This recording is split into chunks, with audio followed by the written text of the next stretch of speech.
안녕하세요. 고피스 빌딩 TV입니다. 시청자 여러분 반갑습니다.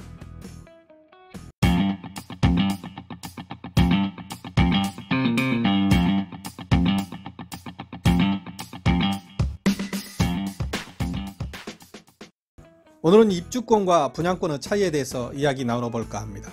같은 것 같은데 분명히 또 다른 겁니다. 2021년 기준으로 분양권과 입주권의 차이를 정리해 보았습니다. 우선 분양권과 입주권의 개념에 대해서 알아보겠습니다. 분양권은 우리가 흔히 알고 있는 것처럼 일반 분양을 신청해서 당첨된 경우나 특별공급 분양을 신청해서 당첨된 경우처럼 분양 당첨된 권리를 말합니다. 반면에 입주권은 재건축이나 재개발의 경우처럼 기존 토지 소유자가 나중에 새 아파트로 들어갈 수 있는 권리를 말합니다.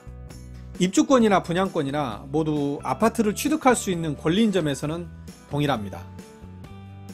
둘의 차이를 알아보기 위해서는 우선 토지 소유권이 누구에게 있는가를 살펴볼 필요가 있습니다. 분양권은 소유권이 사업 시행자에게 있습니다. 완공 시 토지와 건물의 소유권이 같이 분양자에게 이전됩니다. 반면 입주권은 토지 소유권이 입주권자에게 있습니다. 완공 시 건물만 이전 등기가 됩니다. 곰곰이 생각해 보시면 이해가 되실 거예요. 일반 분양은 여러 가지 조건을 따져서 내가 원하는 단지를 선택합니다. 그렇지만 입주권이 생기려면 재건축, 재개발, 조합원이 되어야 합니다. 대지 지분을 가지고 있는 사람이 조합원이 되고 조합이 곧 사업 시행을 하는 겁니다. 토지 소유권은 여전히 가지고 있다는 말입니다. 그렇기 때문에 취득세 여부도 달라지게 됩니다. 분양권은 토지 소유권에 대한 이전이 없는 단순한 권리이기 때문에 취득세를 낼 필요가 없습니다. 그렇지만 입주권은 대지 지분의 이전이 있는 것이니까 토지에 대한 취득세는 내고 건물 완공 시 건물의 취득세를 내면 됩니다. 즉 입주권의 경우에는 취득세를 2번 냅니다. 주택수의 포함 여부를 살펴보겠습니다. 분양권은 2021년 기준 주택수에 포함이 됩니다. 작년까지만 해도 주택수에 포함되지 않았습니다. 따라서 분양권의 경우에는 다른 주택을 팔 때 그 다른 주택이 비과세 될 수도 있었습니다. 그렇지만 2021년 1월 이후에는 주택수에 포함이 되기 때문에 2주택이 돼서 다른 주택을 팔 때 그 주택마저도 비과세 될 수가 없습니다.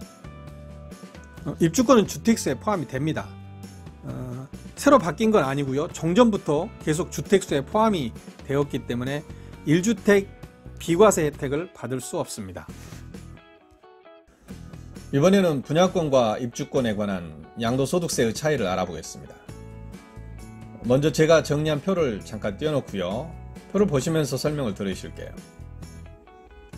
현행 기준으로 분양권의 경우에 양도소득세는 50%입니다.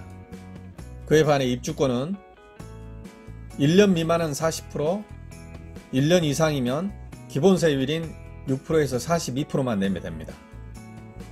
현행은 이렇게 되어 있는데요. 2021년 6월 1일 이후부터는 양도소득세가 오릅니다.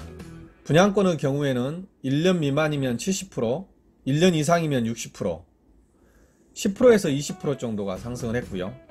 입주권의 경우에는 1년 미만이면 70%, 1년 이상에서 2년 미만이면 60%, 2년 이상이면 기본세율인 6%에서 42%만 내면 됩니다. 이상으로 분양권과 입주권의 차이를 살펴보았습니다. 아주 기본적인 개념이지만 부동산 뉴스나 정책들을 살펴보실 때 아무렇게 혼용해서 읽어버리시면 안 되기 때문에 꼭 정리하시기 바랍니다. 지금까지 시청해 주셔서 진심으로 감사드립니다. 수시로 업데이트되는 부동산 뉴스와 투자 포인트가 궁금하십니까? 그렇다면 구독하셔서 저와 함께 쑥쑥 커나가시기를 바랍니다. 지금까지 고피스 빌딩이었습니다. 감사합니다.